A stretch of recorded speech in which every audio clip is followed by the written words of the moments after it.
eram eu lângă ea, pe genunchii ei cei moi ea-o în dragă așeza, și apoi pe obrăjori mă săruta.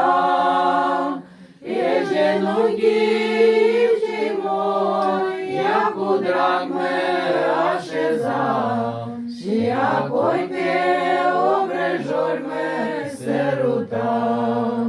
Nu doresc în lumea asta altceva decât să mă întâlnesc cu mama mea. Când e dorul tău, o mamă, sufletul tânjește greu, căci din nou vreau să-ți aud eu glasul tău.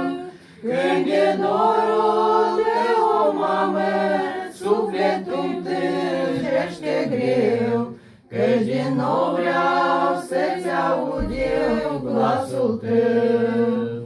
Câte lacrimi ai vărsat când m-ai crescut, câte nopți neadormite au trecut, când eram în suferință, mamă dragă, te rugai, și pe brațe trupușorul mi-l purtai.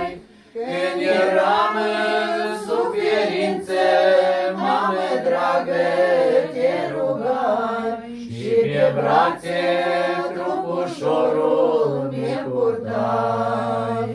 Iar când, mamă, e timpul să te odihnești, obrăjorii mei în lacrimi se topesc, și aștept ziua cam să plec de pe pământ, dar doresc să ne întâlnim